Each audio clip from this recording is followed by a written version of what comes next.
అందరికీ నమస్కారం. ఈ 6 అలవాట్లు ఉన్నవాళ్లని శనిదేవుడు జీవితంలో ఎప్పుడూ ఇబ్బంది పెట్టడు. వీడియో చూసే ముందుగా లైక్ చేసి, మన ఛానల్ని సపోర్ట్ చేయండి. అలానే జై శ్రీరామ్ అని కామెంట్ చేయండి. ఎవరి జాతకంలో అయితే శని ఉంటుందో వారి జాతకంలో మంచి, చెడులు రెండూ ఉంటాయి. జాతకంలో శని ఉన్నంత మాత్రాన మొత్తం చెడు జరుగుతుంది అని కాదు. అలా అని అంతా మంచే ఉంటుంది అని కూడా కాదు. జాతకంలో శని స్థానం మారినప్పుడు ప్రతికూల అనుకూల ఫలితాలు లభిస్తాయి.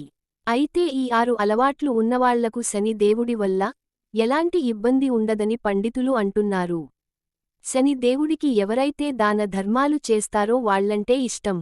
కష్టాల్లో ఉన్నవారిని ఆదుకునేవాళ్లు, పేదలకు సాయం చేసేవాళ్లు అంటే ఇష్టం. అందువల్ల ఇలాంటి వారిపై ఎప్పటికీ శని దేవుడి కరోనా ఉంటుంది. దానం చేసేటప్పుడు నల్ల నువ్వులు, మినప్పప్పు, నూనె, నల్ల శనగలు, వంట సామాన్లు, వస్త్ర సామాగ్రి వంటివి దానం చేస్తే శని దేవుడు ప్రసన్నం అవుతాడు. కాళ్ళు, చేతుల గోర్లు బాగా పెంచుకునే వాళ్లను శని దేవుడు ఇష్టపడడు. అందువల్ల గోర్లను శుభ్రంగా ఉంచుకోండి. శనివారం రోజుకు మూలం శని దేవుడు.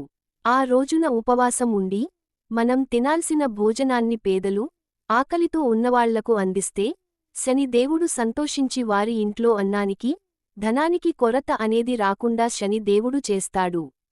రావి మొక్కలు నాటడం, లేదా రావి చెట్టుకు భక్తి శ్రద్ధలతో పూజలు చేయడం వంటివి చేసే వాళ్లంటే శని దేవుడికి ఇష్టం. ఇదే కాకుండా శని దేవుడిని ప్రసన్నం చేసుకోవాలంటే మర్రి చెట్టు ముందు ఆవాల నూనెతో దీపాలు వెలిగించండి. శనివారం రోజున అమావాస్య కలిసొచ్చి ఆ రోజున శని దేవుడికి పూజ చేస్తే ఇంకా మంచిది. ఆ రోజున శని దేవుడికి ఎంతో ఇష్టమైన ఆవాల నూనె సమర్పించాలి. చనిపోయిన పెద్దలకు ప్రతి సంవత్సరం తప్పకుండా శ్రాద్ధం పెట్టాలి. ఇలాంటి వారికి చూసి శని దేవుడు సంతోషించి వారికి అప్పటివరకు ఉన్న కష్టాలను తొలగిస్తారు.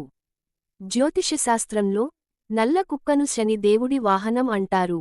అందువల్ల కుక్కలకు సేవ చేసే వాళ్లపై శని దేవుడి కరోనా ఉంటుంది. ఆవాల నూనెతో చేసిన రొట్టెలను కుక్కలకు పెట్టే వాళ్లకు రాహు, కేతు దోషం లేకుండా శనిదేవుడు చేశాడు. ఒకవేళ ఆ దోషం ఉన్నా ముక్తి కలిగిస్తాడు. కుక్కలకు పాలు ఇవ్వడం శనిదేవుడిని ప్రసన్నం చేసుకునే ఒక మార్గం.